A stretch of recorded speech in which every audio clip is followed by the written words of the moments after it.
Estamos realmente de volta agora, depois desse recado dado. Vamos continuar a conversa com o deputado federal Léo de Brito. Vamos dividir a tela com o deputado. Deputado, ontem a proposta do voto impresso sofreu um pequeno baque ali no parlamento, mas as conversas continuam hoje entre o presidente da Câmara dos Deputados, presidente do Senado, a possibilidade dessa matéria ir à votação no plenário.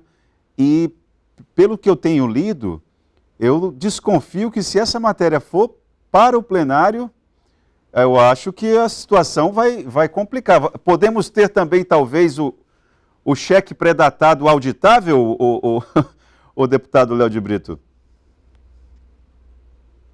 Olha, tá. Primeiro, é importante dizer que a discussão a respeito do aperfeiçoamento do sistema eleitoral brasileiro é uma discussão legítima, nós não somos contra ela.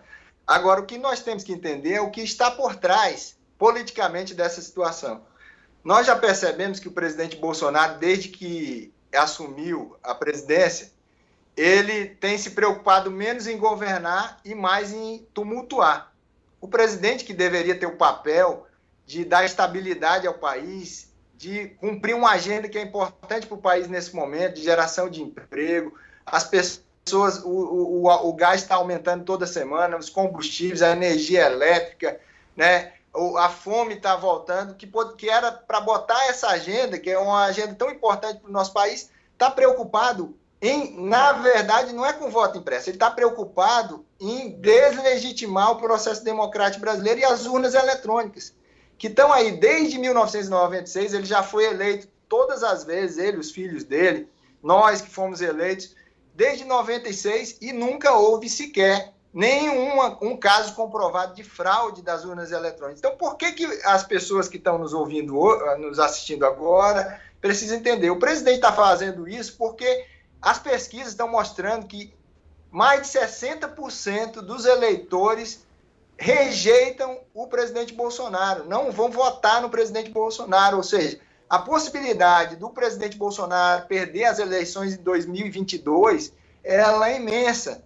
E o presidente Bolsonaro, assim como fez o Donald Trump e vários outros autoritários no mundo, quem já leu aquele livro Como as Democracias Morrem sabe do que eu estou falando, eles fazem um trabalho de deslegitimar o processo eleitoral. Então, ele está criando um álibi para criar confusão na eleição do ano que vem. É por isso que essa situação está sendo amplamente rejeitada. Foi rejeitada na comissão e tenho certeza, Itan, se for para o plenário também será rejeitada, porque, infelizmente, nós temos um presidente cuja marca principal é a irresponsabilidade. A forma como ele tem tratado o Supremo Tribunal Federal, a forma como ele tem tratado o próprio parlamento. Infelizmente, o presidente Bolsonaro não tem uma postura condizente com o cargo que o povo, e aí eu não quero culpar o povo, porque muita gente votou no Bolsonaro achando que ele seria um presidente que respeitasse pelo menos as pessoas e as instituições. Mas, infelizmente, é essa pessoa que hoje governa o país e que vive de crise, de tumulto, inclusive para criar cortina de fumaça, porque a CPI está demonstrando corrupção no seu governo. Um governo que dizia que não ia roubar e não ia deixar roubar, nós vimos aí o tanto de escândalos que estão envolvendo a vacina, a morte das pessoas por Covid-19, e aí o presidente, nesse momento, ele cria fatos políticos para criar uma cortina de fumaça e desviar o foco da atenção principal. Mas nós estamos de olho aí. Deputado, quando eu falo a respeito da narrativa, das promessas de campanha, da fala durante a campanha, dessa forma, a intenção é fazer com que o eleitor, com que o telespectador, preste efetivamente atenção ao que é dito. Porque isso que você falou aí agora é importante. Vocês da oposição jamais, pelo amor de Deus, não podem culpar o povo. Aqui em Rio Branco, 8 a cada 10 eleitores votaram em Bolsonaro. Isso precisa ser respeitado. Sim, claro. Isso precisa ser respeitado. Até mesmo para legitimar o processo do ano que vem. Então, assim, precisamos respeitar o resultado das urnas. O problema é que parece que está havendo um desequilíbrio total entre os poderes em função da postura do presidente da República. Isso é fato. Ontem, inclusive, eu acho que foi um dos momentos mais tensos que eu vi na nova República, né, na relação entre o Judiciário e o Executivo. A situação está muito tensa. A situação está muito tensa. E eu não sei se eu estou vendo perspectivas de uma mediação eficaz. Eu queria...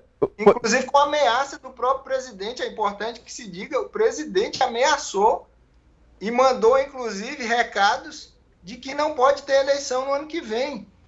Isso é um verdadeiro absurdo. Hoje saiu na Folha de São Paulo de que o alto comando, inclusive das Forças Armadas, está preocupado de que possa acontecer aqui no nosso país, no Brasil, o que aconteceu lá no Capitólio, no Congresso Nacional dos Estados Unidos, em que houve uma invasão ao Congresso Nacional por conta de uma fake news, de uma notícia falsa do Donald Trump, que diz que o processo eleitoral norte-americano foi um processo fraudado. Então, na minha opinião, é isso que está sendo preparado aqui no Brasil. Só para finalizar essa questão do voto impresso, eu conversei recentemente com a pessoa responsável pelo setor de tecnologia aqui do nosso Tribunal Regional Eleitoral, e ele falou uma coisa interessante. Essa narrativa, né, a respeito do voto impresso, ele disse assim: Itaã, as pessoas estão pensando que essa ideia de votar para o voto impresso vai ser aquele voto como antigamente, aquela cruzinha, aquilo ali. Esqueça, não é aquilo. Aquilo jamais vai voltar, disse ele. Então, nem o procedimento de como poderá vir a ser, caso o parlamento decida pelo voto impresso, isso está muito claro, viu, deputado? Inclusive, é importante dizer, a impressão do próprio voto é feita pelas urnas eletrônicas que estão sendo questionadas. Então, isso, é importante a gente esclarecer esse tipo de coisa. Porque, na verdade, o que eles querem é exatamente deslegitimar as urnas eletrônicas, que são um modelo aí reconhecido já há décadas e que deu certo no nosso país. Deputado, todo mundo tem... A votação é eficiente deputado, e o resultado é rápido. Todo mundo tem a liberdade de pensar o que bem entender, inclusive, sobretudo do ponto de vista político. Mas é muito difícil compreender como é que um cidadão lá de Tarauacá ou de Feijó pode ser a favor, por exemplo, da privatização dos Correios. Eu fico imaginando, eu até brinquei, um camarada que tem uma motoca e precise comprar uma peça lá em Tarauacá, lá em Feijó, com os Correios privatizados, queria saber quanto que essa peça vai custar a partir da privatização. Eu repito, todo mundo tem a liberdade de pensar aquilo que quiser do ponto de vista político. Agora, que é difícil compreender a defesa de algumas ações do governo com um bolso pequeno como nós temos, olha, vou lhe dizer, é uma coisa muito contraditória. Olha, então, primeiro é importante mostrar para o telespectador sobre as falácias dos processos de reforma que nós tivemos no Brasil, sobretudo depois da queda da Dilma. Vamos lembrar o que se dizia em relação aos processos das terceirizações, da reforma trabalhista, que ia gerar milhões de empregos. Até hoje nós estamos esperando esses milhões de empregos. Se falava sobre a emenda 95, do teto de gastos, que congelou os investimentos em educação e saúde por 20 anos. Está aí o que está acontecendo nas universidades hoje. Vocês lembram o que se dizia sobre as bagagens? Antigamente a gente não pagava bagagem. Se nós começarmos a pagar bagagem, vai reduzir o preço das passagens aéreas. Eu pergunto, reduzir o preço das passagens aéreas? Não reduzir o preço das passagens aéreas. A reforma da Previdência, do mesmo jeito.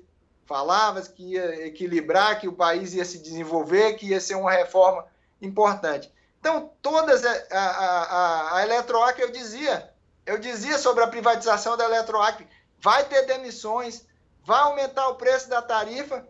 A Eletroacre aqui foi vendida para a Energisa a R$50 mil, e sabe qual foi o lucro da Energisa no segundo ano? R$50 milhões, às custas das tarifas altas que nós estamos pagando para um serviço ruim que nós estamos tendo. O Correio é a mesma coisa. Gente, os Correios do Brasil, assim como a Eletrobras, eles dão lucro. Ano passado, os Correios tiveram um lucro de R$1 bilhão. Ao longo de 20 anos, os Correios tiveram 12 bilhões de reais de lucro. 73% desse lucro foi revertido ao próprio Tesouro Nacional.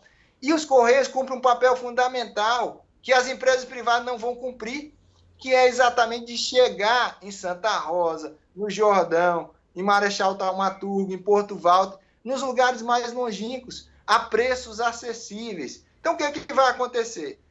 Nós vamos ter preços maiores, nós vamos ter empresas que não vão querer atuar nesses lugares que são mais longe, e nós vamos ter muita demissão de servidor dos Correios. Diga-se de passagem, muitos deles que foram gastos recursos públicos para capacitar essas pessoas. Nós gastamos recursos públicos para capacitar, porque os Correios sempre foi tido como uma empresa muito moderna, uma empresa pública que deu certo. O presidente Bolsonaro pegou e vendeu, agora vai vender ela, com o apoio, inclusive, de vários parlamentares aqui do Acre. Bom, deputado Léo de Brito, eu preciso encerrar o programa, não vai dar tempo de nós falarmos a respeito de um assunto que eu particularmente entendo que seja importante, sobretudo para o Acre, que é a reforma tributária, mas infelizmente nós não temos mais tempo. Eu quero agradecer muito a sua participação aqui no Gazeta Entrevista. Muito obrigado, Itaã, e a você, telespectador, que mais uma vez nos deu a oportunidade de nos ouvir nesse momento importante em que temas tão relevantes estão sendo discutidos no Congresso Nacional do nosso país. Um abraço. Bom, nós vamos fazer um breve intervalo e já voltamos com o Gazeta Entrevista.